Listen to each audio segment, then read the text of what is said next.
Nagbago ang eksena at ibinalik tayo sa nakaraan. Makikita natin ang ilang mga alipin na naglolod ng karwahe. Sinabi ni CLA sa kanyang lolo na gusto rin niyang sumunod sa ating bida. Pinaalalahanan niya na hinayaan niya siyang maglakbay noong nakaraang beses. Napagtanto ng lalaki na tinutukoy niya ang Unified Dragon Assembly. Habang tinitingnan si Ryan, ipinaliwanag niya sa kanyang apong babae na hinayaan niya siyang umalis dahil mayroong isang taong makakapigil sa kanya mula sa paggawa ng mga pagkakamali.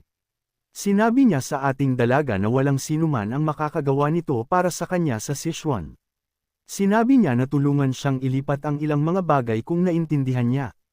Habang nagdadala ng ilang mga damit sa karwahe, iniisip ng ating dalaga ang katotohanan na hindi babalik si Yang Chun sa loob ng isang buwan.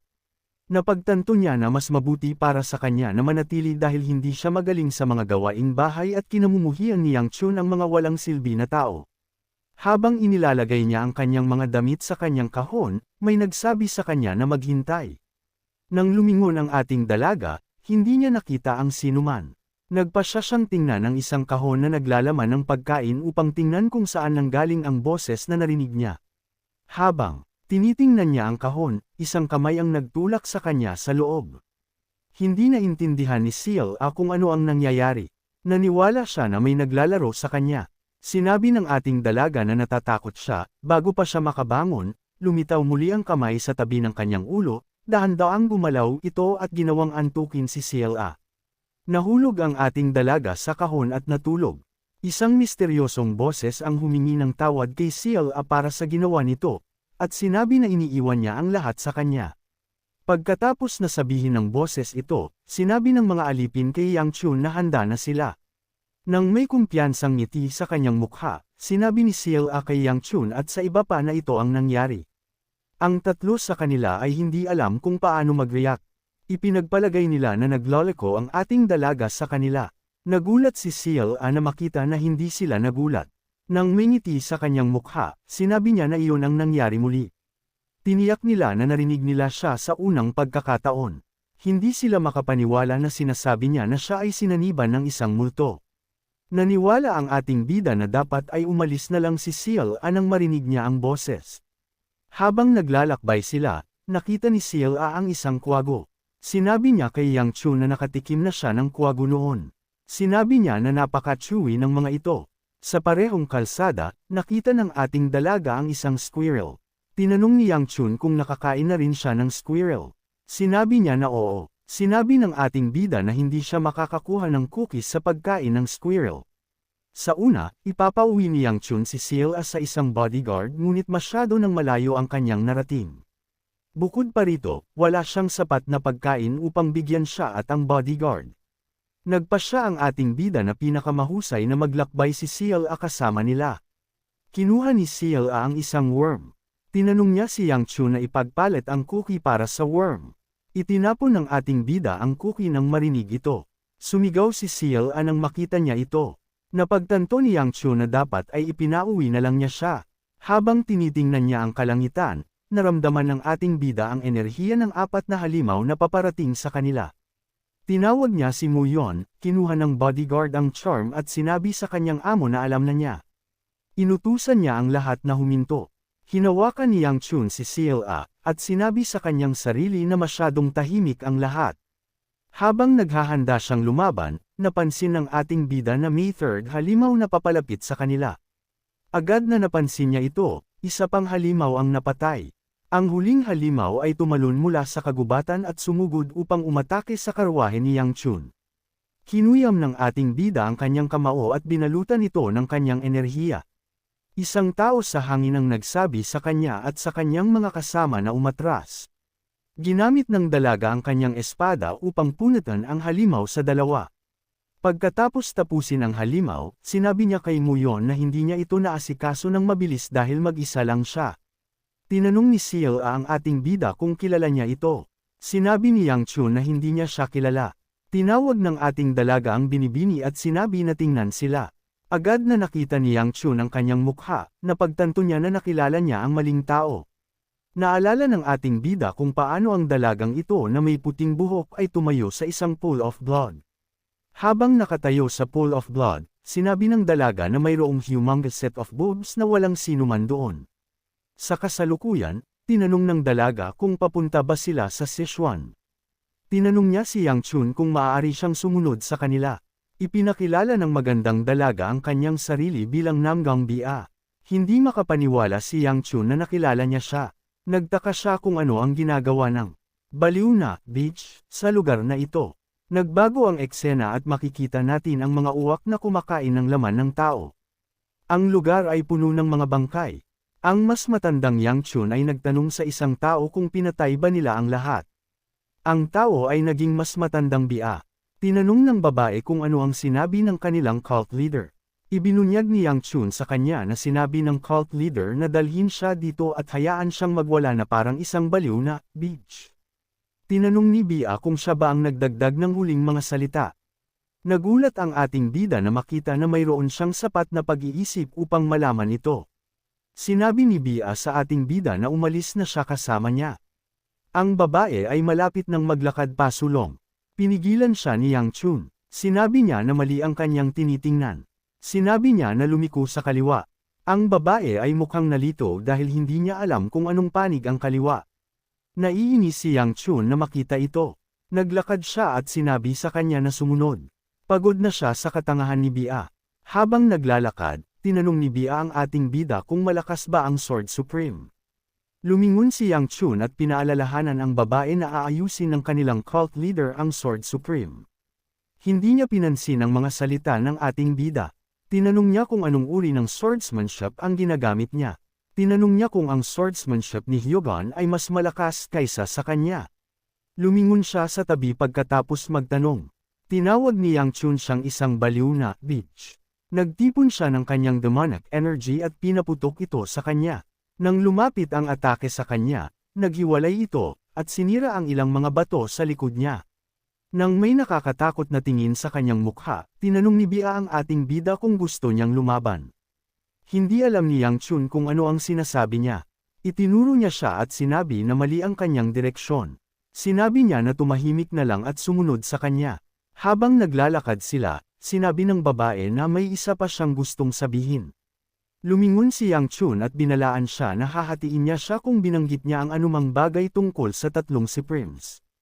Itinuro ni Bia ang kanyang kanan, at sinabi na mukhang isang shortcut. Hindi naintindihan ng ating bida kung ano ang sinasabi niya. Dahan-dahan siyang nagtipon ng kanyang enerhiya. Bago pa niya siya mapigilan, nawala si Bia. Tinawag ni Yang Chun siyang isang baliw na bitch. Nakatuntan ang ating bida sa kanilang destinasyon sa loob ng isang araw, habang si Bia ay 4 na beses na mas matagal. Sa susunod na eksena, ibinalik tayo sa kasalukuyan. Napagtanto ng dalaga na papunta sa Sichuan ang grupo ni Yang Chun. Tinanong niya kung maaari siyang sumama sa kanila. Sinabi ni Yang Chun na hindi sila papunta sa Sichuan. Ayaw ng ating bida na masangkot sa baliw na beach na ito sa kanyang kasalukuyang buhay. Bagaman alam niya ang kanyang pagkakakilanlan, sinabi ni Yang Chun kay Bia na hindi lang sila basta-basta magtitiwala na siya ay miyembro ng Namgang clan. Sa pagkarinig nito, ipinikit ni Bia ang kanyang mga mata at naglabas ng isang malaking dami ng kanyang enerhiya. Ang kanyang enerhiya ay napakalaki at maliwanag. Mabilis na inilagay ni Muyon ang kanyang kamay sa kanyang espada. Hindi makapaniwala si Yang Chun na ginagamit niya ang ruler's sword form dito. Alam niya kung gaano kapanganib ang teknik. Nang buksan ni Bia ang kanyang mga mata, isang pagsabog ang naganap sa lugar. Nang maglaho ang alikabok, nakita natin ang isang espada sa kanyang leeg. Ipinaliwanag ng dalaga na ito lang ang kaya niyang ipakita, at sinabi na hindi pa siya bihasa rito. Tinanong niya si Yang Chun kung sapat na ba ang ebidensya. Sinabi ng ating bida na alam na niya ngayon ang kanyang pagkakakilanlan. Nang may ngiti sa kanyang mukha, sinabi niya kay Bia na hindi niya iniisip na dapat silang samahan ng isang taong may nakakatakot na martial arts. Nagbago ang eksena at makikita natin si Bia na nagro-roast ng isang pulaka sa isang patpat. Ang dalaga ay hindi malayo sa grupo ni Yang Chun. Sinabi ni Seal sa kanyang amo na si Bia ay marahil matutulog sa tabi ng apoy. Alam na ng ating bida ito. Habang masaya siya na walang sinabi si Bia nang tinanggihan niya siya, hindi niya inaasahan na susundan niya ang kanilang karwahe. Hindi alam ni Yang Chun kung bakit siya sumusunod sa kanila nang sinabi niya na hindi sila papunta sa Sichuan. Nagpasya siya na ang pinakamahusay na bagay na gawin ay huwag pansinin ang dalaga. Sinabi niya kay CLA na lumayo sa kanya. Agad na sinabi niya ito, napansin niya na wala na ang ating dalaga na nakaupo sa tabi niya. Nang itinaas niya ang kanyang ulo, nakita niya si CLA na tinuturuan si Bea kung paano balatan ang balat ng poloka. Lumapit si Yang Chun sa kanya at hinayla siya pabalik, at tinanong kung ano ang ginagawa niya. Ibinunyag ni CLA sa kanyang amo na gusto niyang tulungan si Bea dahil malapit na siyang kumain ng poloka sa maling paraan. Habang nag-uusap, napansin niya na ang baliw na dalaga ay nakatingin sa kanya. Tinanong ni Yang Chun kung bakit ang anak ng isang prestihiyosong angkan ay naglalakbay sa isang malayong lupain ng mag-isa. Naging nahihiya si Bea nang marinig ito. Ibinunyag niya sa ating bida na umalis siya kasama ang mga miyembro ng kanyang angkan ngunit naligaw siya sa daan. Alam na ni Yang Chun na ito ang magiging dahilan. Ang dalaga ay walang pakiramdam ng direksyon sa kanyang nakaraang buhay, hindi alam ng ating bida kung bakit niya inaasahan na magiging iba sa buhay na ito. Pinaalalahanan ni Yang Chun na papunta sila sa Sichuan. Tinanong niya kung bakit siya sumusunod sa kanila. Sinabi ni Bea na may hula siya na papunta sila doon. Hindi siya makapaniwala na hindi sila papunta sa Sichuan. Nagulat si CLA na marinig ito. Itinaas niya ang kanyang ulo upang tingnan si Yang Chun. Tumango ang ating bida upang sabihin na sumama sa kasinungalingan, sa kasamaang palad para sa kanya, si CLA ay hindi ganoon katalino. Nang may tingin ng pagkagulat sa kanyang mukha, tinanong ng ating dalaga si Yang Chun kung hindi na sila papunta sa Sichuan. Hindi makapaniwala ang ating bida sa naririnig niya. Napagtanto niya na dapat ay ipinauwi na lang niya ang hanggal. Sinabi ni Yang Chun kay Bea na hindi niya siya mapipigilan na pumunta sa parehong direksyon tulad nila. Sinabi niya na wala siyang gagawin para sa kanya. Ipinakilala muli ni Bea ang kanyang sarili, at tinanong ang pangalan ng ating bida. Ipinakilala ni Yang Chun ang kanyang sarili bilang Gu Juliet. Ayaw niya na malaman ng baliw na dalaga na ito ang anumang bagay tungkol sa kanya. 2 araw pagkatapos, makikita natin si CLA na ipinapakita sa dalaga ang kagubatan. Bumaba ang ating dalaga sa karwahe at nakipag-usap kay Bea.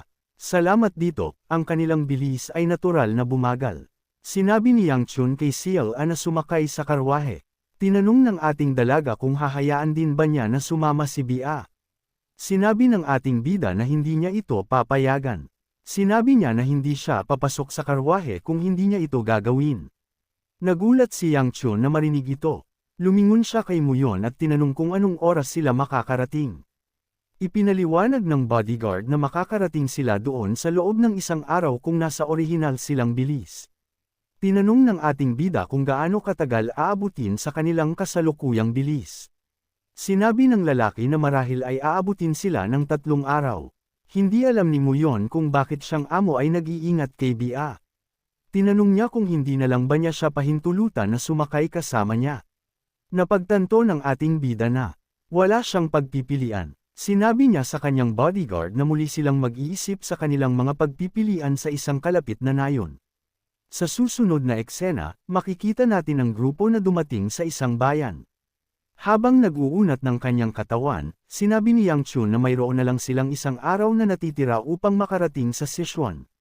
Sinabi ni Muyon sa kanyang amo na gumaan ang kanyang loob na hindi na nila kailangang mag-camp out sa kagubatan ngayong gabi. Habang nasa likod ni Bea, sinabi ni CLA na maaari silang matulog ng magkasama ngayong gabi. Tinanong ni Bea kung pinapayagan ba ito. Sinabi ni Yang Chun kay CLA na bumaba mula sa kanyang likod. Tinanong niya si Bea kung bakit siya nagdadala ng isang katulong sa kanyang likod. Ibinunyag ni Bea na sinabi ni CLA na masakit ang kanyang mga binti. Sinabi ng ating bida kay CLA na dapat ay pumasok na siya sa karwahe kung masakit ang kanyang mga binti. Pinaalalahanan ng ating dalaga na sinabi niya na hindi maaaring sumama si Bea sa kanila. Habang nag-uusap sila, sinabi ni Muyon na maghahanap siya ng lugar kung saan sila makakapagpalipas ng gabi. Sinabi ni Yang Chun kay CLA na bumaba na dahil nakarating na sila sa isang bayan. Tinanong ni Bea kung bababa na siya ngayon. Bago pa siya makagalaw, may nakita si CLA sa harap niya. Sinabi niya kay Bea na may ilang mga tao na nakasuot ng parehong damit tulad niya ang paparating sa kanila. Isang binata na may puting buhok ang tumakbo papunta kay Bia. Tinukoy niya siyang kapatid na babae, at inilagay ang kanyang kamay sa kanyang balikat at tinanong kung saan siya pumunta. Sinabi niya na matagal na nilang hinahanap siya. Ibinunyag ni Bia sa kanyang kapatid na naligaw siya. Pinaalalahanan ng batang lalaki na sinabi niya na itali ang mga lubad sa bawat isa. Sinabi ng dalaga sa kanyang kapatid na magiging nakakahiya na gawin ito. Pinaalalahanan siya ng kanyang kapatid na nawala siya agad na nagsimula sila sa kanilang paglalakbay. Bago pa siya makapagsalita, napansin niya na may isang tao sa likod ng kanyang kapatid na babae. Tinanong niya si Seal kung sino siya. Ipinakilala ng ating dalaga ang kanyang sarili, tinapik niya si Yang Chun at sinabi sa batang lalaki na siya ang kanyang amo. Inutusan siya ni Yang Chun na bumaba agad. Dahil ang batang lalaki na ito ay ang nakababatang kapatid ni Bia, napagtanto ng ating bida na siya ang hinaharap na Lightning Blade, isa sa 5 great swordsman sa Merim. Nang may ngiti sa kanyang mukha, ipinakilala ng batang lalaki ang kanyang sarili bilang Namgang Chunjun. Si Chunjun ay kasalukuyang kilala bilang Lightning Dragon. Ipinakilala ni Yang Chun ang kanyang sarili bilang Juliet. Sinabi niya kay Chunjun na ikinagagalak niyang makilala siya. Nagsimulang mamula ang batang lalaki. Nang may kakaibang ngiti sa kanyang mukha, tinanong ni Chunjun ang ating bida kung bakit siya kasama ang kanyang kapatid na babae. Sinabi ni Yang Chun sa Lightning Dragon na nagkataon lang na nakasalubong sila sa kanilang daan patungo sa Sichuan. Sinabi niya na dumating sila dito ng magkasama. Nagulat si Bia na marinig ito. Pinaalalahanan niya na naglakad siya dito.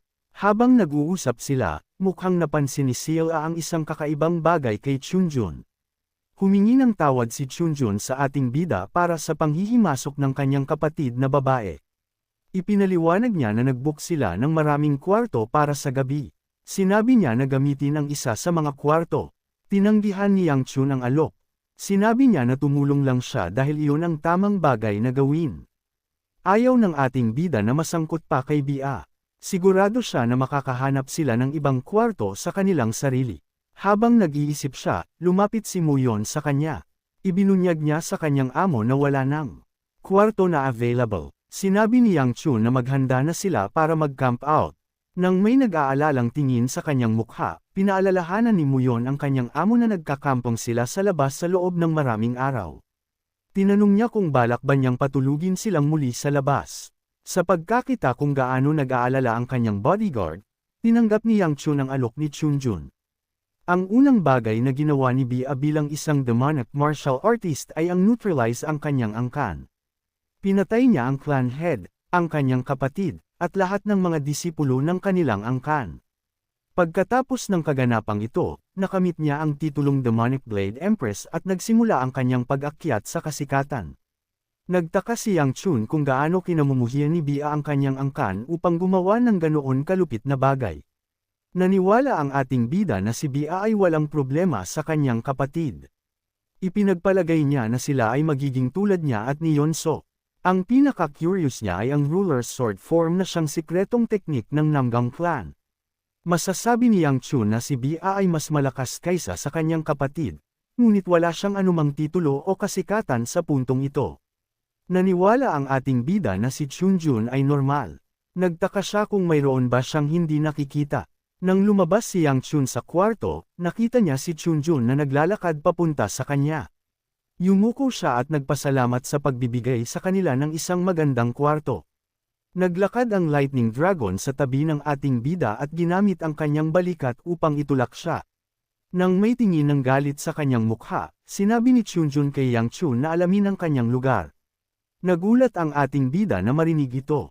Ipinaliwanag ni Chunjun na sinubukan niyang maging mabait kahapon. Sinabi niya na hindi niya inaasahan na hindi alam ni Yang Chun ang kanyang lugar. Sinabi niya na hindi siya karapat-dapat na kausapin ang kanyang kapatid na babae. Nang may nakakatakot na tingin sa kanyang mukha, sinabi ng batang lalaki na hindi niya alam kung paano niya nagawang akitin ang kanyang inosenteng kapatid na babae. Tiniyak niya kay Yang Chun na hahatiin niya siya sa kalahati kung mangyari itong muli. Bago pa siya makapagpatuloy sa pagsasalita, lumabas si Bia sa kanyang kwarto. Mabilis na binago ni Chunjun ang kanyang ekspresyon. Nang may ngiti sa kanyang mukha, sinabi niya na nagpapasalamat siya na matulungan ang isang tao mula sa Gu Clan. Itinulak niya ang kanyang kapatid na babae pasulong at sinabi na kailangan na nilang pumunta para sa almusal. Hindi alam ni Yang Chun kung ano ang nasaksihan niya. Napagtanto niya na ang lahat sa Namgang clan ay nawala ang kanilang isip. Nagbago ang eksena at makikita natin si Muyon na yumuyuko sa ating bida. Tinanong niya kung nakatulog ba siya ng maayos. Gusto niyang sabihin sa kanya ang isang bagay tungkol sa Namgang clan.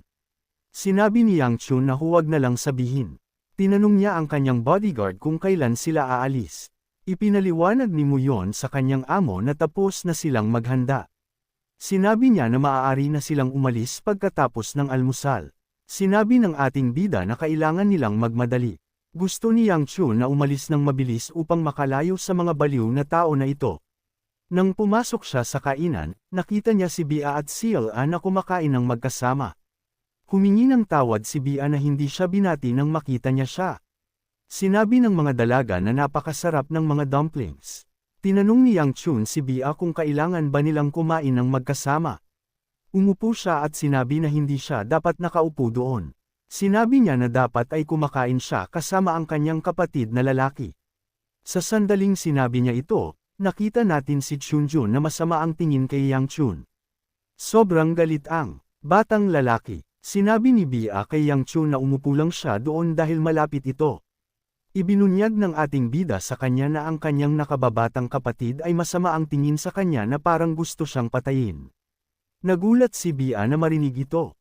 Mabilis siyang lumingon, at nakita ang kanyang kapatid na lalaki na nakangiti ng maliwanag sa kanya. Hindi makapaniwala si Yang Chun na mabilis na binago ng batang lalaki ang kanyang emosyon. Nagtaka siya kung ayos lang ba si Chunjun. Sana ni Yang Chun na ito na ang huling beses na makikita niya sila hanggang sa Tang Weapon Exhibition. Kumain siya ng 2 dumplings at tumayo. Nagulat si Sila na makita ito. Tinanong niya kung tapos na ba siya. Sinabi ng ating bida na busog na siya. Lumipat siya sa pinto at sinabi kay Bia na mag-enjoy sa kanyang pagkain. Sumunod si Sila mula sa likod. Nagulat si Bia na makita si Yang Chun na umaalis. Habang nakatitig sa kanya, naamoy niya ang isang masamang amoy. Ginamit niya ang kanyang kamay upang takpan ang kanyang ilong. Lumapit si Chunjun sa kanya. Tinanong niya ang kanyang kapatid na babae kung bakit hindi siya sumama sa kanila nang nakaupo sila ng malapit. Nang lumingon si Bia sa kanyang kapatid, napansin niya na siya ang naglalabas ng masamang enerhiya na ito. Sinabi ni Chunjun sa kanyang kapatid na umupo sa kanya sa susunod. Tiniyak ni Bia na gagawin niya iyon. Habang tinitingnan ng grupo ni Yang Chun, tumayo ang dalaga. Pinaalalahanan siya ng kanyang kapatid na hindi pa siya tapos kumain. Tinanong niya kung saan siya pupunta. Sinabi ni Bia na magpapahinga siya sa karwahe. Pinanood ni Chunjun ang kanyang kapatid na babae habang naglalakad siya papunta sa grupo ni Yang Chun. Nang may nakakatakot na tingin sa kanyang mukha, sinabi ng batang lalaki na kinamumuhian niya kapag nanghihimasok ang mga tao sa kanilang relasyon. Ito ay isang talagang nakakatakot na bagay na sabihin. Sana ang lalaking ito ay mapatay ng mabilis. Sa susunod na eksena, makikita natin ang ating bida sa kanyang karwahe. Tinanong niya si Bia kung bakit siya pa rin sumusunod sa kanila. Sinabi ng dalaga na sinasamahan lang niya sila. Itinuro ni Yang Chun ang karwahe ni Chunjun na nasa tabi ng kanila. Tinanong niya si Bia kung bakit siya sumama sa kanila nang malapit ang kanyang kapatid na lalaki sa kanila. Nang may ngiti sa kanyang mukha, sinabi ni Sila na siya ang nagdala sa kanya. Nang may tingin ng galit sa kanyang mukha, sinabi ni Yang Chun kay Muyon na ilabas silang dalawa. Sinabi ng lalaki sa kanyang amo na bababa silang dalawa sa kanilang sarili. Sinabi niya na nakarating na sila sa Sichuan. Ang Sichuan Tang clan ay isang napaka-prestihiyosong Orthodox clan na mayroong mga ugat sa rehiyon ng Sichuan sa loob ng maraming siglo. Ang talas ng pamilya Namgang, ang sigla ng Hebei-Pang clan, ang pagiging tumpak ng Moyong clan, ang Tang clan ay maaaring mukhang kulang kumpara sa iba pang mga angkan ngunit sila ay kilala bilang ang pinakamahusay na tagapamahala ng lason at bakal. Ang Tang Weapon Exhibition ay ang resulta ng kanilang kumpiyansa. Nagbago ang eksena at makikita natin si Yang Chun na nag-iisip sa tuktok ng isang gusali. Iniisip ng ating bida ang katotohanan na kailangan niyang hanapin ang nakatagong treasury sa loob ng 3 araw matapos ang exhibition. Ang tanging alam niya ay ang treasury ay nasa Sichuan. Habang nag-iisip siya, naglulandag si Sila. Mukhang sobrang excited siya. Habang tinitingnan ng lungsod, nagtaka si Yang Chun kung paano niya mahahanap ang kayamanan sa malaking lugar na ito. Nagpasya ang ating bida na ilabas ang impormasyon sa beggar sect kung hindi niya mahanap ang treasury. Ito ang kanyang last resort. Sana niya na mahanap ang treasury bago mangyari ito. Habang nag-iisip siya, lumapit si CLA sa gilid upang tingnan ang magandang lungsod. Sumigaw siya nang makita niya kung ano ang hitsura nito. Nagulat si Yang Chun na marinig ang kanyang boses. Nagtaka siya kung bakit siya nandyan. Sinabi ng ating dalaga na ito ang unang beses na nasa isang lugar siya na ganoon kataas. Nagustuhan niya ang hangin na nararamdaman niya. Lumingon siya sa kanyang amo, nang may ngiti sa kanyang mukha. Sinabi niya kay Yang Chun na ang mga alitap-tap ay sumasayaw sa ilalim ng sinag ng buwan. Ang ating bida ay mukhang hindi humanga. Sinabi ni CLA sa kanyang amo na si Bia ay nagkwento tungkol sa isang magandang lawa. Hinawakan niya ang kamay ni Yang Chun at sinabi na sumunod sa kanya doon. Sa susunod na eksena, nakita natin ang dalawa sa lawa, at sinabi ng ating bida na talagang napakalaki nito. Hindi makasagot si CLA dahil nararamdaman pa rin niya ang sakit mula sa mga suntok na ibinigay ng ating bida sa kanyang ulo. Nagtaka si Yang Chun kung gaano kalaki ang angkan, hindi siya makapaniwala na mayroong isang gubat sa tabi ng lawa. Kumuha si CLA ng 2 bulaklak at sinabi sa kanyang amo na hanapin siya. Sinabi ng ating bida na hindi siya interesado sa laro. Ipinaliwanag ng ating dalaga na sinusubukan niya lang siyang pasayahin. Sinabi ni Yang Chun na hindi niya ito matutulungan, at sinabi na huwag na siyang mag-alala tungkol dito. Sinabi ng ating dalaga na baka matulungan niya siya kung ibabahagi niya ang problema sa kanya. Tinanong ni Yang Chun kung saan itatago ng isang tao ang ilang mga mahahalagang bagay sa malawak na lupain na ito. Sinabi ni CLA na ang mga taong nagtago nito ay masama. Sinabi ng ating bida na hindi siya humihingi ng emotional support. Habang nag-uusap sila, may nagtanong sa kanilang pagkakakilanlan. Ipinaliwanag ng tao na ang mga taga-labas ay hindi pinapayagan na maglakbay dito. Agad na nakilala ni Yang Chun ang dalaga na nakikipag-usap sa kanya. Naalala niya ang babae na mag-isang pinigilan ang swarm ng ilang libong demonic humans na umatake sa Sichuan. Ang dalaga sa harap niya ay si Tang Soyeol, na makikilala bilang Poison Queen. Siya ay isang taong pinatay ni Yang Chun sa kanyang nakaraang buhay. Nagbago ang eksena at dinala tayo sa nakaraan. Nakikita natin ang isang mas matandang Soyeol na nakahiga sa mga labi ng gusali. Lumapit si Yang Chun sa kanya, at tinanong kung tapos na siya. Ang mga mata ng babae ay mukhang nasugatan, tinanong niya ang ating bida kung siya ay isang partikular na tao. Ibinunyag ni Yang Chun sa kanya na matagal nang iniwanan ng kanyang pamilya ang lugar. Tinanong niya kung ano ang inaasahan niyang magbabago kung binantayan niya ang lugar na ito ng mag-isa. Sinabi ni Soyeol na hindi siya umaasa ng anumang pagbabago. Hindi ito naintindihan ng ating bida. Tinanong niya kung bakit niya binantayan ang lugar. Nang may ngiti sa kanyang mukha, tinanong ng babae kung bakit siya pumunta dito. Hinawakan ni Yang Chun ang kanyang leeg at sinabi na pumunta siya upang tapusin ang kanyang buhay. Mukhang hindi nag-aalala si Soyeol. Humingi siya ng tawad sa ating bida. Hindi makapaniwala si Yang Chun na humihingi siya ng tawad sa isang demonic human. Tinanong niya kung nabaliw na ba siya. Sinabi ng babae na nawala na ang kanyang katinuan, at sinabi na maraming bagay na ngayon ang nakikita niya pagkatapos na mawala ang kanyang mga mata. Sinabi niya na dapat ay binitawan na niya ito ng mas maaga. Hindi maintindihan ni Yang Chun ang kanyang sinasabi. Tinanong niya kung tapos na ba siya. Ibinunyag niya na mayroon siyang selfish request, at sinabi kay Yang Chun na gawin ang isang bagay kung may oras pa sa mundo. Pagkatapos marinig ang kanyang sinabi, binalian ng ating bida ang kanyang leeg. Nang tumayo siya, tiningnan niya ang dugo sa kanyang kamay, at nasuka siya. Nagbago ang eksena at ibinalik tayo sa kasalukuyan. Lumapit si Soyeol sa ating bida at tinanong kung bakit hindi siya sumasagot. Napagtanto ni Yang Chun na ang dalaga ay kilala pa rin bilang Poison Pick sa puntong ito. Sinabi ni Soyeol na tatawagan niya ang mga gwardya, bago pa siya makagawa ng anuman, dumating si Bia. Ibinahagi niya ang pagkakakilanlan ng ating bida sa kanya. Hindi makapaniwala ang dalaga na ngayon lang sinabi ni Bia sa kanya.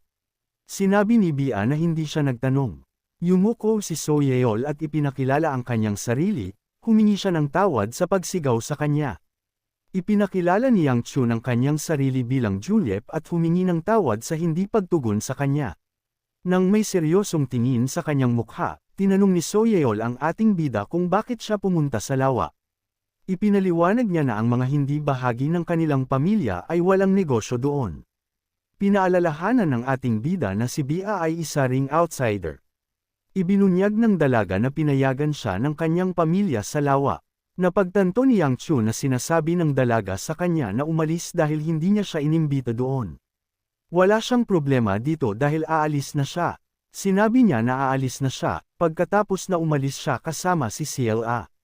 Sinabi ni So Yeol sa kanyang kaibigan na si Yang Chun ay hindi kapanipaniwala na bastos. Tinanong ni Bia kung bakit siya masama ang tingin sa ating bida ng ganoon ka-harsh. Ipinaliwanag ng dalaga na hindi niya nagustuhan ang katotohanan na hindi humingi ng tawad si Yang Chun kahit na tinukoy niya ang kanyang pagkakamali. Habang namumula, sinabi ni So Yeol na ang magandang hitsura ay hindi lahat. Sinabi niya sa kanyang kaibigan na kinamumuhian niya ang mga lalaki na kumilos ng bastos dahil lang sa sila ay medyo gwapo. Napagtanto ng dalaga na tinawag niya lang si Yang Chun na gwapo, mabilis niyang sinubukan na ipaliwanag ang kanyang sarili ngunit wala siyang saysay.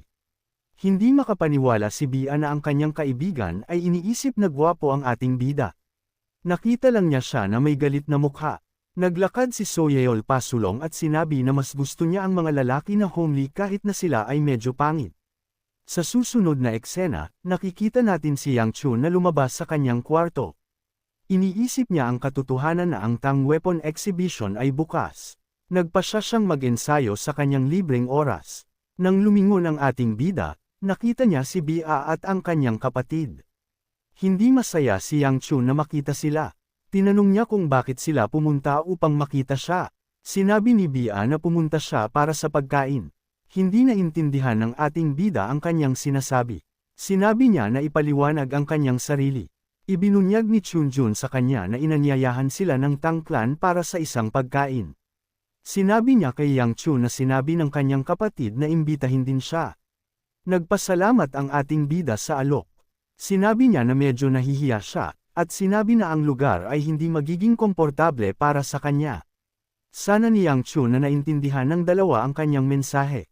Gusto niya silang umalis. Hindi naintindihan ni Bia kung ano ang sinusubukan na sabihin ng ating bida. Hinawakan ni Chunjun ang kamay ni Yang Chun, nang may pilit na ngiti sa kanyang mukha, sinabi niya na sumama sa kanila. Naiinis si Yang Chun na makita ito.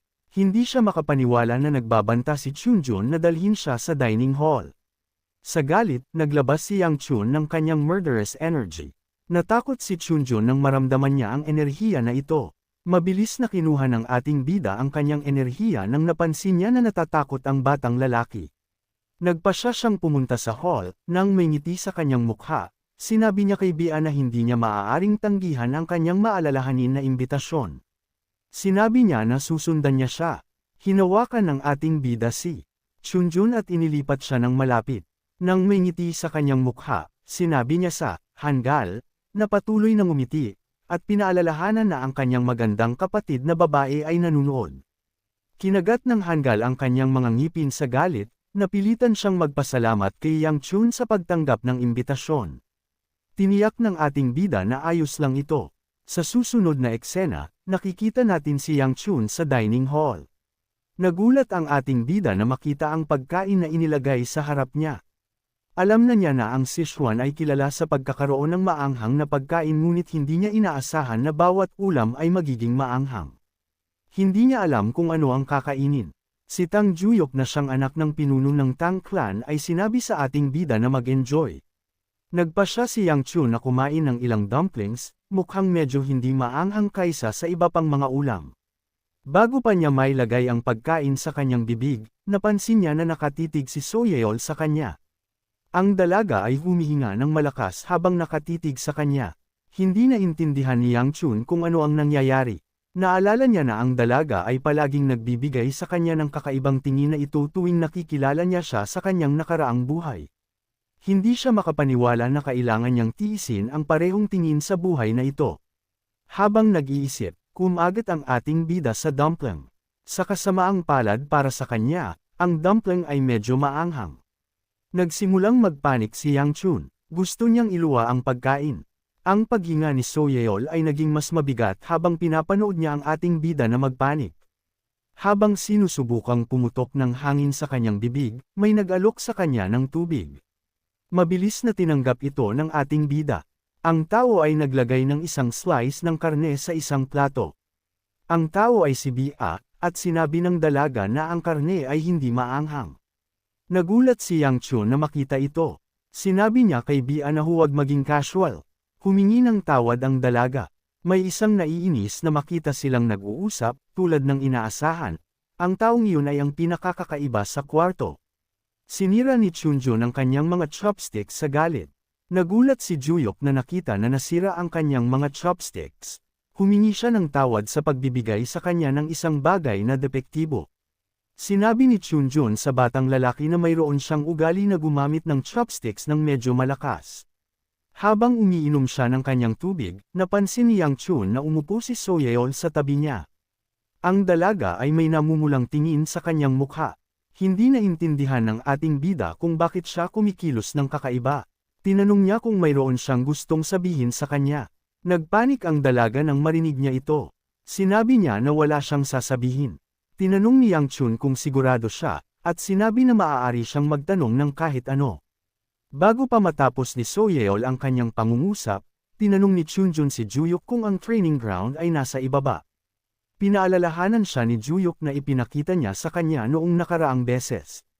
Ipinaliwanag niya na ang lugar ay eksklusibong training ground ng kanilang angkan. Sinabi niya kay Chunjun na hindi nila ginagamit ang lugar kahit na inaalagaan nila ito, dahil ang bawat isa ay may sariling personal na training area. Habang nakatingin sa training ground, sinabi ni Chunjun na gusto niyang makita ang lugar. Dahil ang lahat ay tapos na kumain, sinabi ni Juyok na magkasama na silang pumunta.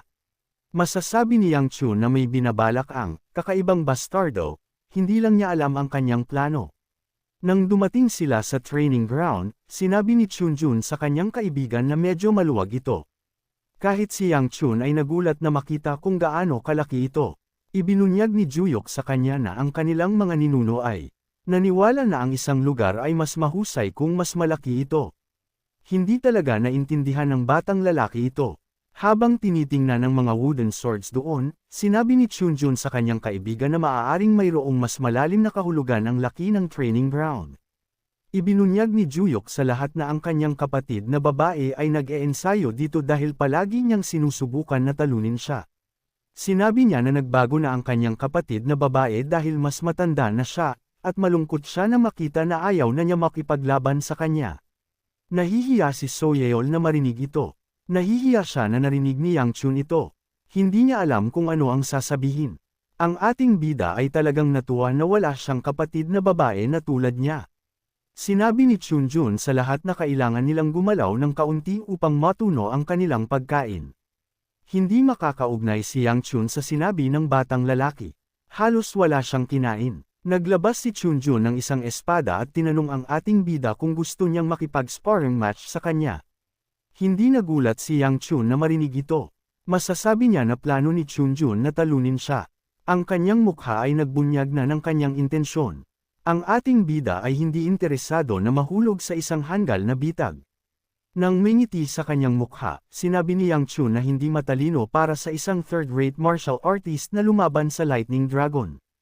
Bago pa siya makapagsalita, may nagsabi kay Chunjun na ang laban ay hindi katanggap-tanggap, at ang taong iyon ay si Soyeol.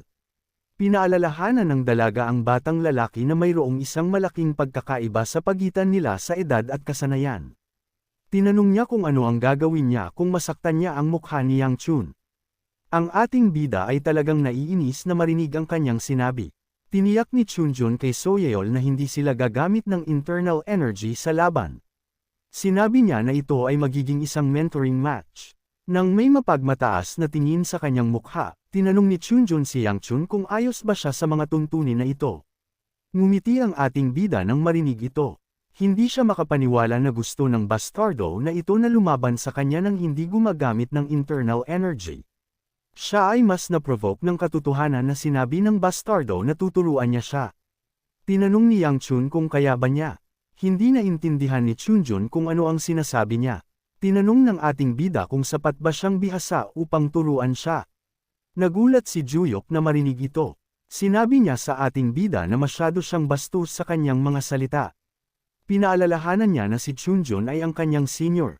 Tumawa si Chunjun nang marinig ang sinabi ni Yang Chun, nang may nakakatakot na ngiti sa kanyang mukha.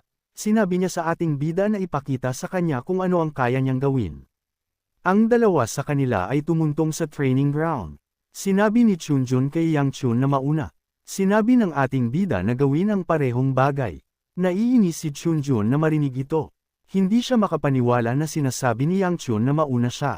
Nang may pilit na ngiti sa kanyang mukha, tinanggap niya ang alok ng ating bida. Mabilis siyang sumugod upang umatake sa kanya. Iniwas-iwas niya ang kanyang espada sa kanya nang lumapit siya. Nagawa ni Yang Chun na umiwas sa atake sa pamamagitan ng paggalaw sa gilid. Lumingon si Chunjun at inatake siya muli. Madaling umiwas ang ating bida sa atake. Masasabi niya na ang unang dalawang atake ay para lang sa palabas. Ang tunay na laban ay malapit nang magsimula. Nagsimulang umatake si Chunjun ng agresibo. Pinanood ni Soyeol ang laban na ito nang may nag-aalalang tingin sa kanyang mukha. Si Soyeol ay palaging iba, kahit noong bata pa, habang ang mga bata na kasing edad niya ay hinahabol ang mga aso o pusa, siya ay naglaro sa mga hayop tulad ng mga tigre at lobo.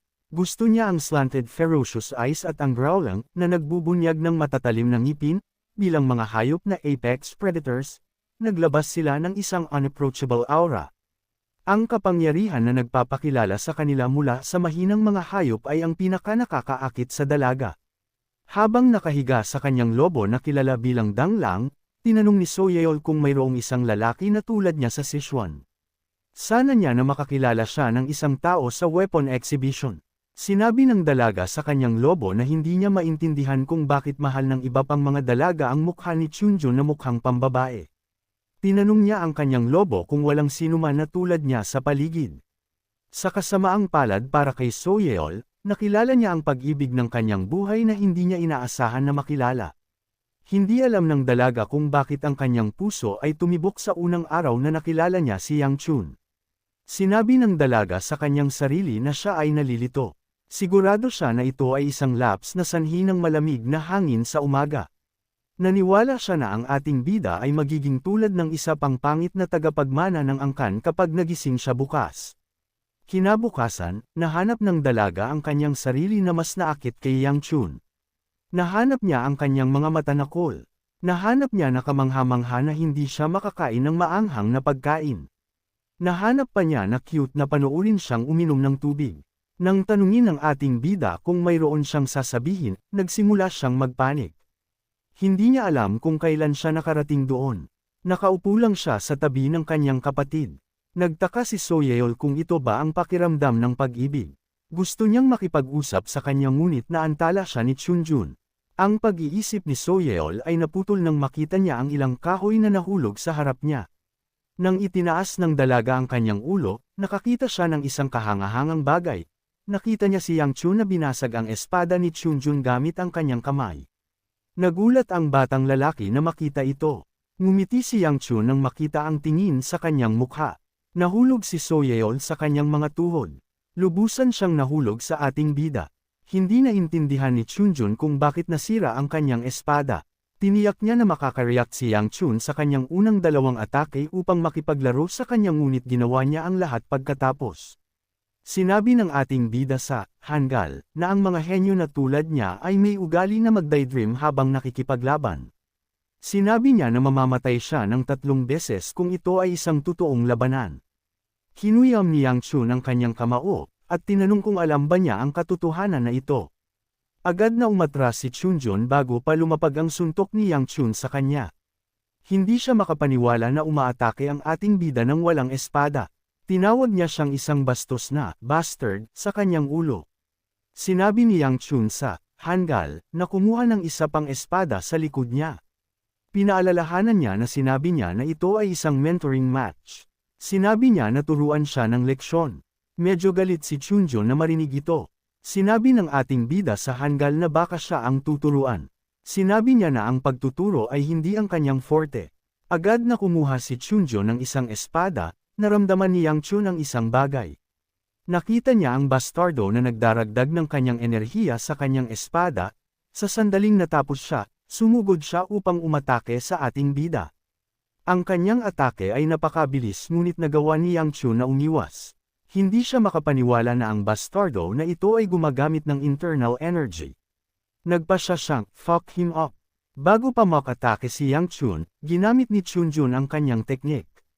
Sa kanyang pagkagulat, nawala ang ating bida sa harap niya. Ang kanyang teknik ay nasira. Naiinis si Chunjun na makita ito. Hindi niya maaaring tanggapin ang katotohanan na ang isang tao na tulad ng ating bida ay mas malakas kaysa sa kanya. Sinira ni Yang Chun ang kanyang teknik gamit ang kanyang katawan. Napagtanto ng ating bida na nagbigay na siya sa Hangul ng sapat na pagkakataon. Lumapit siya sa kanya at ginamit ang kanyang binti upang saktan ang kanyang balls. Ang lahat ay nagulat na makita ito. Ang bastardo ay hindi man lang makasigaw. Nang masira ang kanyang little man, nahulog si Chunjun sa lupa at nagsimulang sumigaw. Habang nanginginig siya sa lupa, lumapit si Yang Chun sa kanya. Nang may ngiti sa kanyang mukha, tinanong ng ating bida kung ang kanyang little man ay pumutok. Tinawag ni Chunjun si Yang Chun na isang bastardo. Naniwala ang ating bida na hindi pumutok ang balls ng Hangul dahil nagrereklamo pa rin siya. Tinawag si Chunjun na isang coward.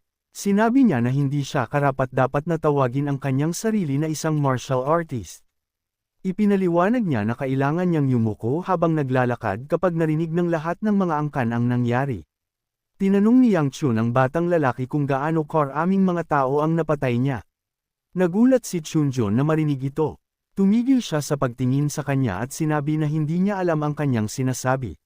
Sinabi ni Yang Chun sa batang lalaki na dapat ay pumatay siya ng hindi bababa sa 10 tao.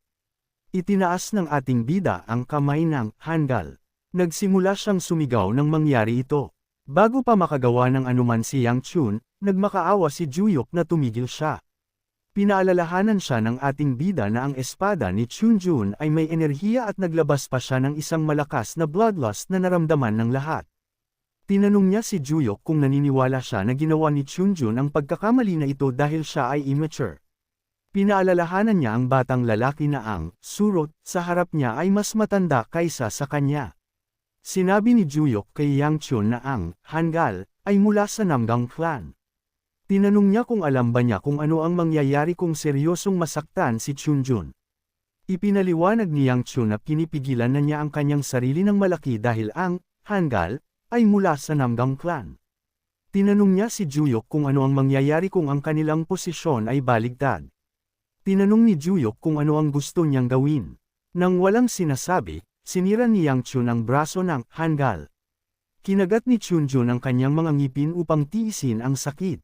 Hindi alam ni Juyok kung ano ang sasabihin. Habang naririnig ang mga sigaw ni Chunjun, naglakad si Yang Chun pasulong. Bago pa siya makalayo, napagtanto ni Yang Chun na napasok niya ang gulo. Nagtaka siya kung ano ang sasabihin ng second elder kung sinabi niya sa kanya na sinaktan niya ang isang miyembro ng Namgang clan. Mabilis na napagtanto ng ating bida na maaaring hayaan ito ng elder kung bibigyan niya siya ng magandang paliwanag. Maaari pa siyang purihin at sabihin na ginawa niya ng maayos ang trabaho. Sigurado si Yang Chun na maaari niyang ipaliwanag ang mga bagay dahil mayroon siyang mga saksi. Bago pa siya makalakad, may humawak sa kanya. Nang lumingon siya, nakita niya si Bia. Tinanong ng dalaga ang kanyang pangalan. Pinaalalahanan ng ating bida na ipinakilala na niya ang kanyang sarili bilang Juliet. Sinabi ni Bia na nagsisinungaling siya. Nagulat ang ating bida na marinig ito. Hindi niya alam kung paano niya nalaman. Tinanong niya kung gusto niya bang malaman ang kanyang pangalan upang makaganti para sa kanyang kapatid. Nang tumingin si Yang Chun sa kanyang mga mata, masasabi niya na wala siyang pakialam tungkol doon.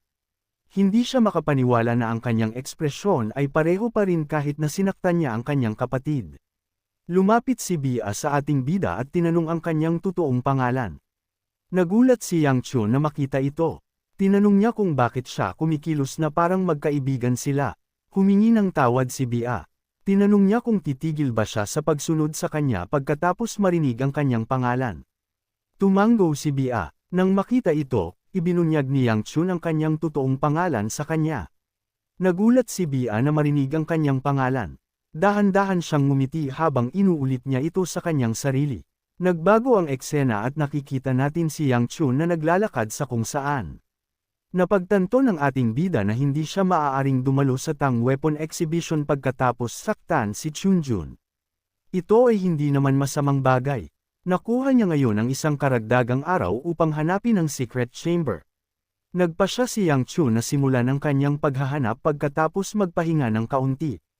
Napagod siya sa laban. Bago pa siya makagawa ng isa pang hakbang, nagtaka ang ating bida kung ano ang sasabihin ni Mo Yon. Napagtanto niya na maaaring sabihin ng kanyang bodyguard na susundan niya siya upang tiyakin na hindi siya magdudulot ng gulo. Napagtanto ni Yang Chun na hindi siya maaaring pumasok sa kanyang kwarto. Sa susunod na eksena, nakikita natin si Ciela na nakatingin sa lungsod mula sa isang balkonahe. Habang nakatingin siya sa paligid, pumasok si Mo Yon sa kwarto, tinawag niya ang kanyang amo. Tinanong niya si Ciela kung nakita ba niya ang kanilang amo. Hindi niya alam kung bakit siya nasa kwarto ni Yang Chun. Sinabi ng ating dalaga na hindi niya siya nakita. Nagsimulang magpanik si Mo Yon nang marinig ito. Tinanong ni Ciela kung may nangyari. Ibinunyag ni Mo Yon sa kanya na si Yang Chun ay hindi pa bumabalik pagkatapos pumunta sa isang appointment ng pagkain kasama ang iba pang mga angkan kaninang umaga. Naging excited si Ciela nang marinig ang tungkol sa pagkain. Sinabi ni Mo Yon na sinaktan din ng ating bida ang isang miyembro ng Namgang clan. Hindi alam ng lalaki kung paano niya ire-report ang lahat. Nang lumabas siya sa kwarto, lumingon ang ating dalaga, ang kanyang mga mata ay nagsimulang magningning, mukhang naramdaman niya ang isang bagay. Ang Yon Clan of Jinchuan ay isang martial arts clan na siyang pinakamahusay na merchant clan sa Central Plains ilang siglo na ang nakalipas. Sila ay isang angkan na mayroong pinakamalakas na martial artist at mayroon ding mahigpit na kontrol sa daloy ng pera, kahit na ang malakas na angkan na ito na mukhang walang makakabagsak ay nawala pagkatapos ng isang bloodshed. Walang nakakaalam ng dahilan sa likod ng biglaang pagkawala ng Yon Clan, ngunit batay sa mga talaan na naiwan, ang lahat ng mga sekreto ng Yon Clan ay nakatago sa ilalim ng isang white maple tree. Sa gabi, nakikita natin si Yang Chun na naghahanap sa kagubatan para sa maple tree, sa kasamaang palad, wala siyang nahanap. Hindi alam ni Yang Chun kung paano niya hahanapin ang isang maple tree kung hindi pa taglagas. Naniwala siya na ang puno ay marahil patay na. Nahanap niya na kakaiba na ang kayamanan ay dapat na nasa ilalim ng puno. Naniwala siya na may nagkalat ng tsismis bilang isang prank. Umupo si Yang Chun sa lupa upang kumuha ng hininga. Sa kasamaang palad para sa kanya, wala siyang kinain buong araw at ginamit niya ang lahat ng kanyang enerhiya sa laban. Bukod pa rito, umaakyat siya sa isang bundok sa gitna ng gabi. Habang nakikipag-usap siya sa kanyang sarili, may isang taong may dalang malaking berdeng sak ang lumapit sa kanya, at ang taong iyon ay si Ciela. Nag-alok ang ating dalaga ng isang cookie sa kanyang amo. Masayang tinanggap ito ni Yang Chun. Sinabi niya na magandang bagay na siya ay isang greedy pig. Naiinis ang ating dalaga na marinig ito. Sinabi niya na huwag siyang tawaging baboy. Tinanong ni Yang Chun kung ang malaking sak ay puno ng pagkain. Sinabi ni Ciela na oo. Gamaan ang loob ng ating bida na marinig ito. Ibinunyag niya kay Ciela na babalik na siya dahil nagugutom na siya. Tinanong ni Ciela ang kanyang amo kung siya ay nakatulong. Sinabi ng ating bida na oo. Agad na sinabi niya ito, napagtanto niya na mayroon siyang nakalimutan na mahalaga. Nang may galit na tingin sa kanyang mukha, tinanong niya si Ciela kung bakit siya nandito. Ngumiti ang ating dalaga nang maliwanag nang marinig niya ito. Pagkatapos ilabas ang pagkain, ipinaliwanag ni Ciela sa kanyang amo na nagsimulang hanapin siya ng mga tao pagkatapos malaman na nawawala siya. Sinabi niya na pumunta siya doon upang hanapin siya. Tinanong ni Yang Chun kung paano niya nalaman na nasa bundok siya. Sinabi ng ating dalaga na ito ay isang gut feeling lang. Tumayo si Ciela at sinabi sa kanyang amo na maaari na siyang maging panatag ngayon na nandyan na siya. Sinabi ni Yang Chun na umupo siya. Sinabi niya na maaari siyang makakuha ng buhangin sa pagkain. Bagaman nalutas ang kanyang problema sa gutom, hindi nito binago ang katotohanan na hindi pa rin niya mahanap ang white maple tree. Napagtanto ni Yang Chun na maaaring hindi niya mahanap ang puno kahit na hanapin nila ang lugar na ito sa loob ng 3 araw sa natitirang mga rasyon na mayroon sila. Nagtaka siya kung dapat na lang siyang sumuko. Habang kumakain, sinabi ni Yang Chun na imposible na makahanap ng isang white maple tree sa tag-init. Sinabi niya na ang kwento ay isang malaking kasinungalingan. Sinabi ni Seal na hindi ito isang kasinungalingan. Ibinunyag niya na ang puno ay mukhang napakaganda nang makita niya ito kanina. Sumang-ayon ang ating bida na ang puno ay magiging maganda. Sa sandaling sinabi niya ito, naintindihan niya ang sinabi ni Seal. Mabilis siyang tumayo at tinanong kung nakita ba niya ang puno. Ibinunyag ng ating dalaga na nakita niya ang puno kasama niya. Nagulat si Yang Chun na marinig ito. Tinanong niya kung sigurado siya. Nang may maliwanag na ngiti sa kanyang mukha, sinabi ni Seal na oo. Nagbago ang eksena at nakikita natin si Seal na tinutulak si Yang Chun sa isang puno. Ang puno ay nasa gilid ng isang cliff, at ito ay ganap na nalanta. Tinanong ng ating bida si Seal kung tinitingnan niya ang white maple tree. Sinabi niya na bumalik muna ang ating dalaga, at sinabi na kailangan niyang ipacheck ang kanyang mga mata. Hindi siya makapaniwala na tinatawag niya ang nalantang puno na ito na isang white maple tree. Nagulat si Seal na marinig ito. Tinanong niya kung may mali ba sa mga mata ng kanyang amo. Sinabi niya na tinitingnan nila ang isang white maple tree. Naglakad si Yang Chun sa tabi niya. Sinabi niya na kasalanan niya ang maniwala sa kanya. Nagulat si Seal na marinig ito. Tiniyak niya sa kanyang amo na hindi siya nagsisinungaling. Sinabi ng isang boses na tama siya. Masaya si Seal na marinig ito. Lumapit siya sa puno nang marinig niya ang boses na ito. Dumating si Yang Chun upang tingnan ang puno na ito dahil wala siyang iba pang mga clues. Nagtaka siya kung makakahanap ba siya ng puno sa malaking kagubatan na ito sa loob ng oras na mayroon siya. Napagtanto ng ating bida na mas mahusay para sa kanya na bumalik at makatanggap ng pagsasanay mula sa second elder kaysa sa mag-aksaya ng kanyang oras dito. Ang tanging problema niya ay hindi niya alam kung sanayin siya ng maayos ng elder. Habang nag-iisip siya, may narinig si Yang Chun na ingay sa likod niya. Mabilis siyang lumingon. Nakita niya ang isang spatial crack sa harap ni CLA.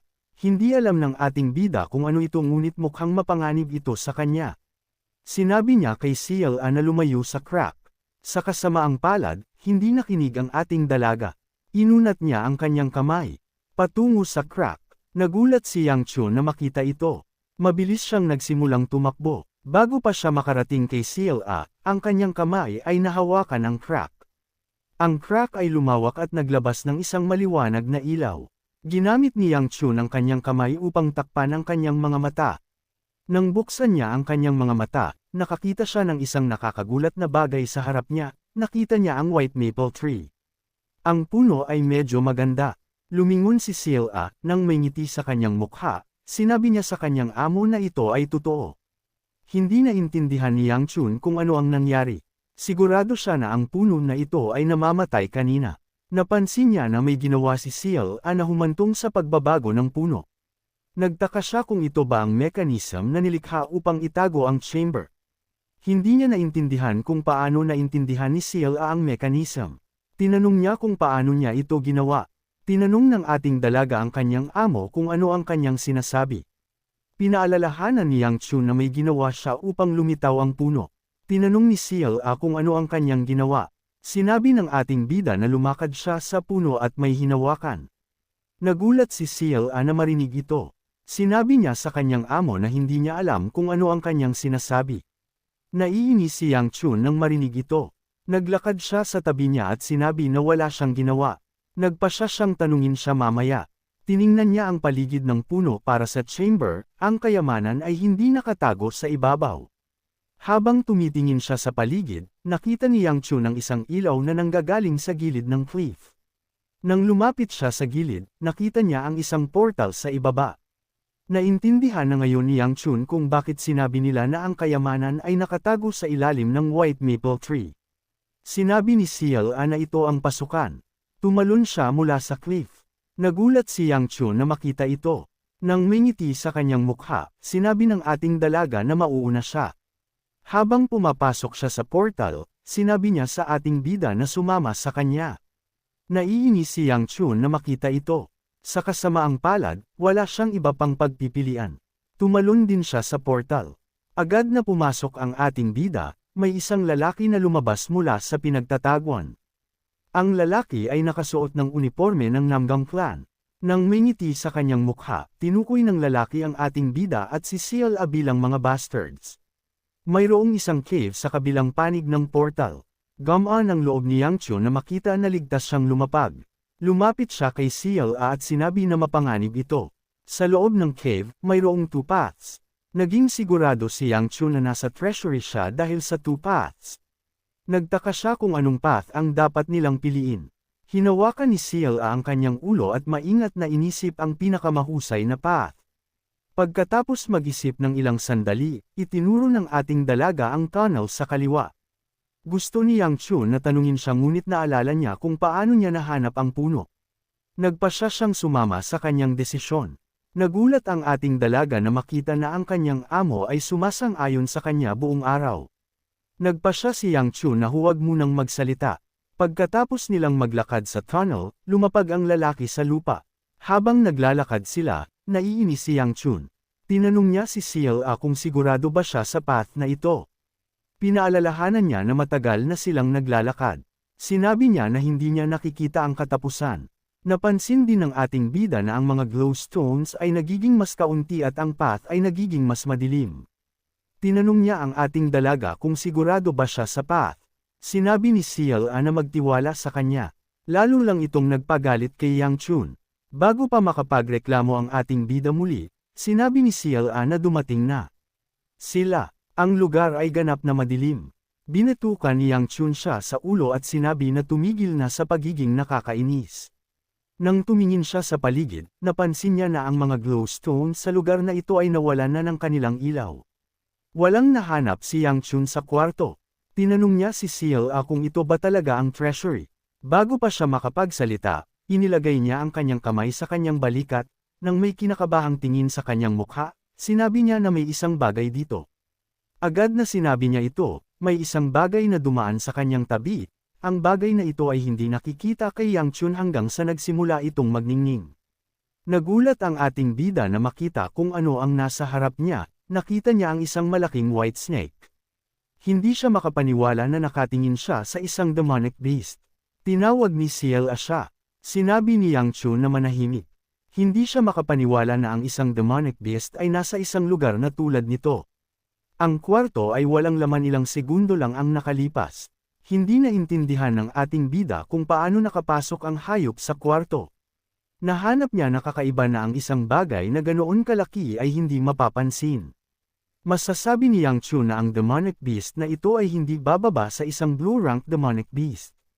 Sa kasamaang palad para sa kanila, ang ahas ay tulog. Lumingon si Yang Chun sa exit.